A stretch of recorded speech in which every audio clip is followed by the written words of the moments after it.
Atileet Galatee Burqaan abbaa manaa isheetiin saamamuu fi nageenya isheef sodaachaa jiraachuu akkasumas ministeerri muummee akka isheetiif birmatan gaafattee jirti. Dirreewwan atileetiksii idil-addunyaa irratti injifannoo galmeessitee maqaa biyyaa waamsifteen kan beekamtu atileetiin beekamtuu lammii Itoophiyaa Galatee Burqaan abbaa warraa ishee heeyyama ishee malee qabeenya ishee gurguree jiraachuu himattee jirti. Abbaan warraa ishee qabeenya ishee waggaa 20f dhamaatee horatte hundaa ragaa bakka bu'iinsaa of harkaa qabu fayyadamuudhaan gurguree fixuu kan ibsitu atileetiin kun konkolaataa manaa fi hojii 5 keessaa 4 gurguruu fi libereen konkolaataa maqaa namoota hin beekamnetti jijjiiramee ishee eeguu ibsite. Abbaan warraa ishee obbo Taaddalee Gabramadiin Gabramaariyaam jedhamu waldorgommiidhaaf biyya alaa deemtee osoo jirtu hanga isheen deebitutti ragaa bakka bu'iinsaa isheen kennite fayyadamuudhaan manneen 11 kan badhaasaa fi kennaadhaan argatte keessaa 10 gurguree ishee eeguu imimmaaniin dubbatte. Ammas qabeenya ishee harka ishee irratti hafee jiru fudhachuudhaaf sodaachifamaa akka jirtu himatte. Dhiphina sababa kanaan itti dhufe irratti dabalataan ammoo nageenya isheef yaaddoo qabaachuu yeroo ammaa kana abbaan warraa ishee miidhuu danda'a jettee sodaachuudhaan lubbuu isheetiif akka sodaattu leenjii dhaabdees waggaa tokkootiif mana turuu ishees gammadaa showutti himtee jirti. Saamichaa fi miidhaa irra ga'ee jiru kanaafis ministeerri muummee Dr. Abiy Ahmed gidduu akka galaniif gaafattee jirti. Makoo kan hin beekne ministeericha muummee biyyaa Dr. Abiy Ahmed bichaadha. Carraa isaaniitiin argadhu dhabeettiin agarraa. Argachuuf yaadee jira. Carraa ittiin argadhu hin dandeenye. Akkuma miidiyaa kan hordofanii arganiin daandii irrallee bayinaan jedhan achillee jiraadhu naan jedhan akka dhagaaniin akka deebinaa kennaniif ergaa isaaniif qaba.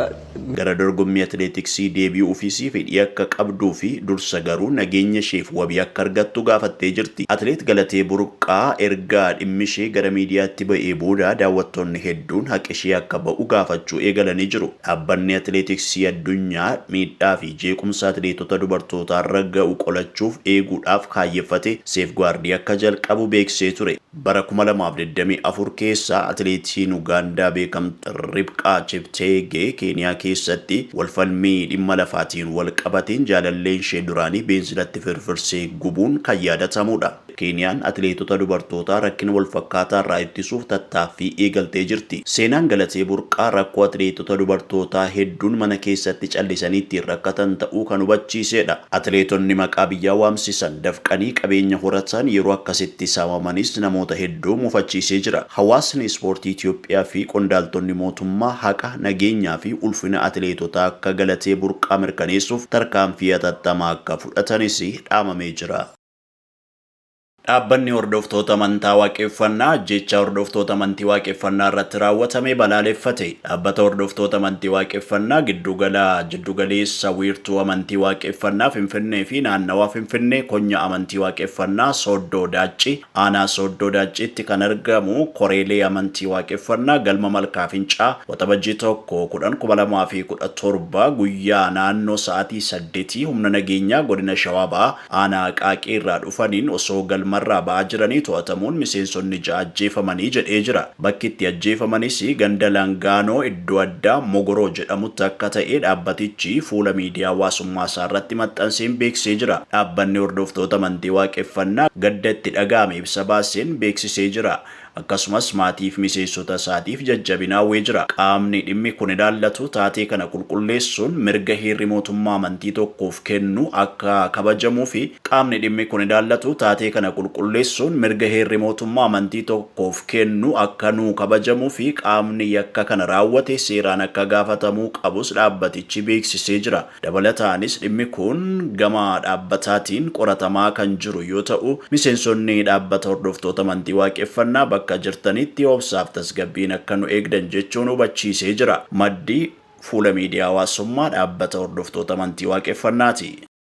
Fiilmiin afaan Oromoo Soolanee badhaasa idil-addunyaa injifate. Barreessituu fiilmii Soolanee fi fiilmii keessatti taatoo duree kan taate Keeroon Darajjee fiilmichi badhaasa idil-addunyaa argachuun fiilmii afaan Oromoo guddisuuf gahee guddaa akka qabu himtee jirti. Fiilmiin afaan Oromoo Soolanee jedhamu bara 2024 gabaaf dhiyaate Charlotte Black Film Festival irratti badhaasa idil-addunyaa Best International Film Festival jedhamu injifate. Barreessituu fiilmii Soolanee fi fiilmii keessatti taatoo duree taate kan hojjette Keeroon Darajjee yaada OMN'if kennitee turteen amajji bara 2025 irraa jalqabe fiilmii kanaan waltajjii Charlotte Black Film Festival jedhamu irratti dorgomaa ture jetti. Ulaagaa jalqaba dorgomichaa erga darbitii booda qaamaan akka argamtu ergaan iimeelii ishee qaqqabu kan himtu Keeroon fiilmiiwwan 1000 keessaa fiilmiiwwan 100 agarsiisa guyyoota 3 dhiyaatuuf filaman jechuun dubbatti. Fiilmiiwwan 100 filaman keessaa akka Afrikaa ba'atti fiilmii Soolanee qofatu jira jechuudhaanis himte.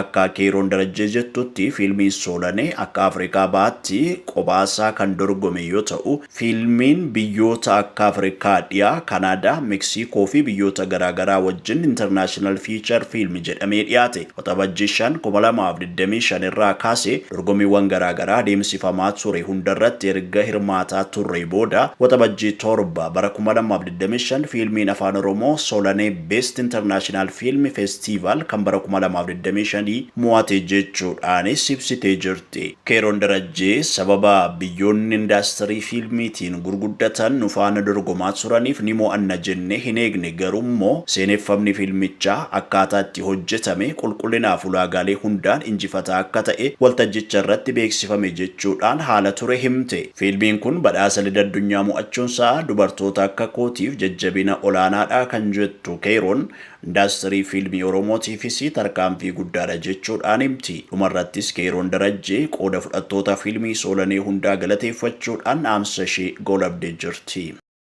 Adda Bilisummaa Oromoo waajjira isaa muummee Gullalleetti argamu akka deebi'eef beeksise. Paartilee siyaasaa mormituu ijoo keessaa tokko kan ta'e Adda Bilisummaa Oromoo waajjirri muummee dhaabichaa waggootaaf to'annoo isaatiin ala ture akka deebi'eef beeksisee jira. Paartichi har'a waxabajjii 9 2025 waajjira isaa muummee magaalaa Finfinnee Gullalleetti argamu bakka hooggantoonni gumii waloo paartilee siyaasaa damee Finfinnee jiranitti deebisee fudhachuu ibsee jira. Abaa'oon waajjirri isaa Gullallee hoogganaa olaanaa dabalatee miseensi hundi poolisiidhaan erga keessaa baafamanii booda miseensonni paartichaa gara waajjiraa seenuu akka hin dandeenye irra deddeebiin boordii filannoo biyyaalessaa dabalatee qaamolee dhimmi ilaallatuuf iyyachaa turee jira. Waajjirri kun dhaabichatti deebi'uun tattaaffii yeroo dheeraa godhameen kan milkaa'ee ta'uu kan eere paartichi kun xumuramuun kaanitti nu tarkaanfachiisa jennee abdannaa jedhee jira. Kana xumuruufis boordii filannoo biyyaalessaa Itoophiyaa gumii waloo paartilee siyaasaa damee Finfinnee fi miseensota dhaabichaa dabalatee qaamolee kanarratti tumsa godhan galateeffatee jira. Waajjirri muummee Adda Bilisummaa Oromoo kun waliigaltee bara 2018 Eertiraa Asmaraatti mootummaa Itoophiyaa waliin irra ga'ame hordofee hooggantoonni paartichaa yeroo biyyatti galan waggoota 27 ol booda kan deebi'eef ta'uun ni yaadatama.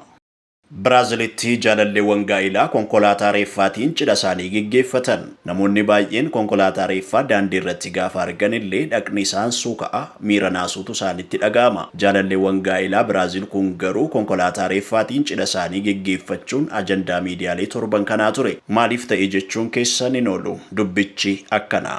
Daniela Sinor dubartii ganna 33ti. Waggaa 2 dura baatii gurraandhalaa bara 2023 Biraazil naannoo Sao Paulotti sirna awwaalchaa tokko irratti argamte. Boo'ichaaf deemtee garuu waan isheen hin eegne ishee mudate. Dargaggeessa ganna 31 Apollo Iskariot jedhamu nama sirna awwaalchaa raawwatutu ija ishee seene jaalala turraa qabe. Erga bara 2023 waggaa 2 guutuuf sababa isaaf jecha sirna awwaalchaa irratti argamaa turte. Inni garuu quba ishee hin qabaanne. Isheen garuu ibidda jaalalaan waadamtee jirti. Fageenyumatti isa daawwattee galuu malee itti dhiyaattee jaalala ishee ibsachuudhaaf carraa hin arganne. Abbaa warraa ishee kun nama hojii irratti xiyyeeffatu waan ta'eef yaadaan qabee nan hubanne jechuudhaan miira isaa ibsite haati warraa kun. Kunoo waggaa 2 booda jaalalli wal dhabee ture walitti dhangala'ee cidha isaanii konkolaataa reeffaatiin geggeeffatan. Konkolaataa reeffaatiin heerumuun filannoo haadha warraa ture. Kunis seenaa jaalala isaaniitti yaadachuuf akka ta'e ibsite. Dhaabbata sirna awwaalchaa raawwatu kan keessa hojjetu irraa konkolaataa reeffaatiin sirni cidhaa dabalamee